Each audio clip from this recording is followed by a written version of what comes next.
कल 29 जुलाई का दिन केजरीवाल को जीवन भर याद रहेगा। अब इस सरकार की उल्टी गिनती शुरू हो गई है।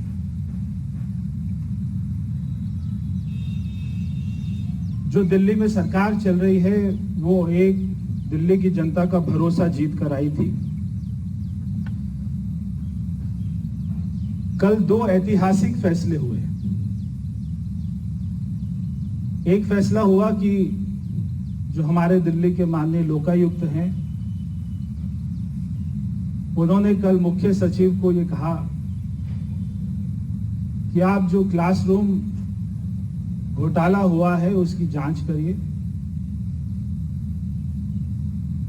इंक्वायरी करिए और जो अगली तारीख है 20 अक्टूबर, उससे पहले अपना एफिडेविट फाइल कीजिए और अगली बार दिल्ली सरकार को जो उसका स्टैंडिंग काउंसिल है उसको यहां पर आना पड़ेगा और उसको ये बताना पड़ेगा, समझाना पड़ेगा कि 5 लाख रुपए का कमरा 28 लाख में कैसे बनता है। और एक कमरा नहीं बना, 12,000 कमरे ये लोग बोलते हैं कि हमने बनाए हैं। तो 12,000 कमरों को अगर हम 23 लाख रुपए से मल्टीप्लाई करें तो लगभग 2600 करोड़ का घोटाला सामने आता है। इन्होंने पेमेंट करी है 28 लाख रुपया, हम कहते हैं कि 5 लाख में वो कमरा बनता है। तो जो 23 लाख रुपए का गैप है ये कहां गया है, इसका जवाब आने वाले समय में दिल्ली के मुख्यमंत्री को, दिल्ली की जनता को देना पड़ेगा। और जब हम ये कह रहे हैं कि 5 लाख में कमरा बनता है तो हम उसको अगले मैक्सिमम 1 महीने में आपको दिल्ली की जनता को साबित करके दिखाएंगे, बनाएंगे। साबित कैसे करेंगे कि हम एक कमरा बनाकर दिखाएंगे कि जो दिल्ली सरकार ने कमरे बनाए हैं हम वैसा एक कमरा आपको बनाकर दिखाएंगे। और 2017-18 में, 2016 में जो स्टील का रेट था, जो ईंट का रेट था, जो सीमेंट का रेट था, रोड़ी बदरपुर का रेट था, वो भी लिखेंगे।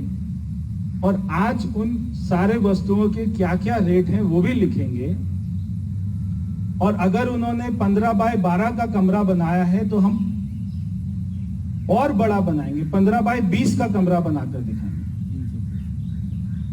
और हम ये बताएंगे, उसको प्रैक्टिकली ये साबित करके दिखाएंगे कि वो एक कमरा 5 लाख में कैसे बनता है।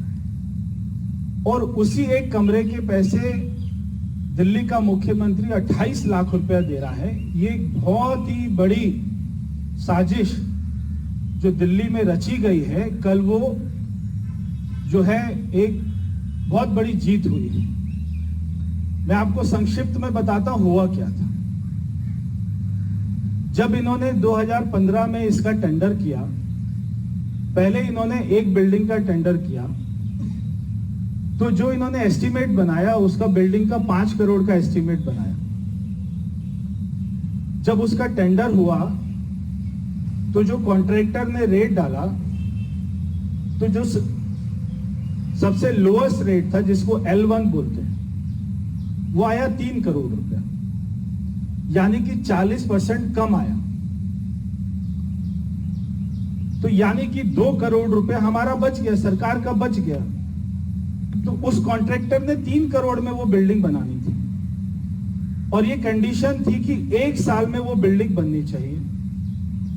अब होता क्या है कि वो बिल्डिंग बनती है 3 साल में। तो उसको पेनल्टी लगाने की बजाय, उसका पैसा फोरफिट करने की बजाय उससे ये पूछा जाता है कि अब आपका कितना खर्चा हुआ टोटल। वो कहता है 3 साल में ये बिल्डिंग बनाने में मेरे 10 करोड़ रुपए लग गए। तो भाई तेरे 10 लगे या 15 लगे या 20 लगे, आपने तो 3 करोड़ का रेट डाला था, तो आपको 3 करोड़ में ही जो है बनाना पड़ेगा। तो दिल्ली सरकार उसको 10 करोड़ की पेमेंट दे देती है। और इसके बाद अभी सुनिए कहानी कहां शुरू होती है। जो दिल्ली के उप मुख्यमंत्री हैं और जो शिक्षा मंत्री हैं, और जो इस बार जो 10th का रिजल्ट आया उसके बाद में कहीं दिखाई नहीं दिए, क्योंकि 10th का रिजल्ट बहुत खराब आया दिल्ली सरकार का, तो वो अपने अधिकारियों को एक ऑर्डर करते हैं, और वो ऑर्डर कोई राइटिंग में नहीं है, वो वर्बली ऑर्डर करते हैं, और उसमें मिनट्स में लिखा हुआ है मनीष सिसोदिया वर्बली ऑर्डर कि अब जितनी बिल्डिंग बनेगी वो सारी 10 करोड़ में बनेगी।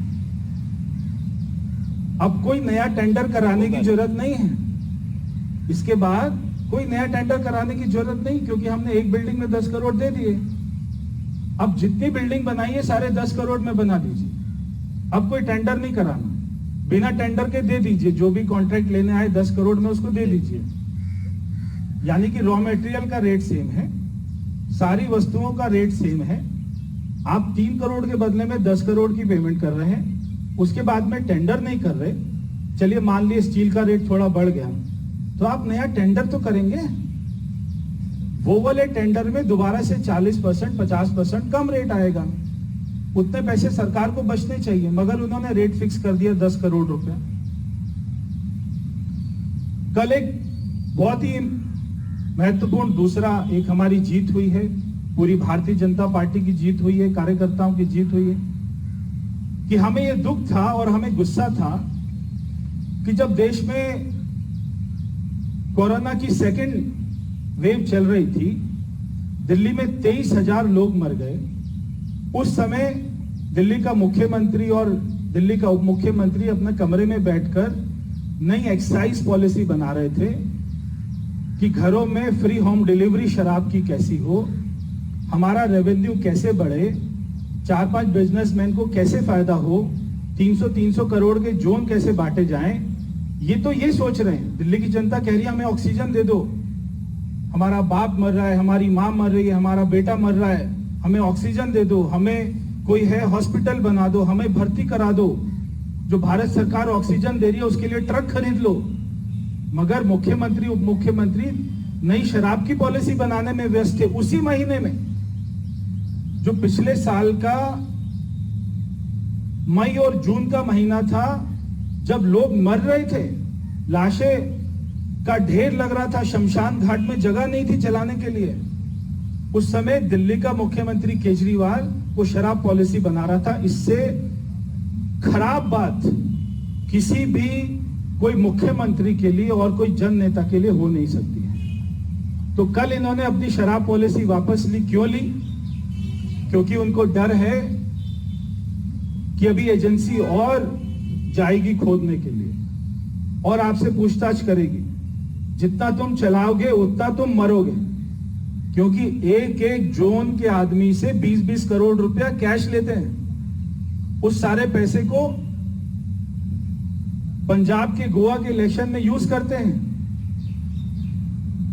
तो ये कल उनको पॉलिसी वापस लेनी पड़ी दिल्ली सरकार की। ये कल दूसरी हमारी बहुत बड़ी जीत है। और मैं यहां पर यह भी कहना चाहता हूं कि हाई कोर्ट ने जो सत्येंद्र जैन के बारे में टिप्पणी करी है, दिल्ली के मुख्यमंत्री को थोड़ी बहुत अगर शर्म हो, वो अपनी बहन से सीख ले, ममता बनर्जी से।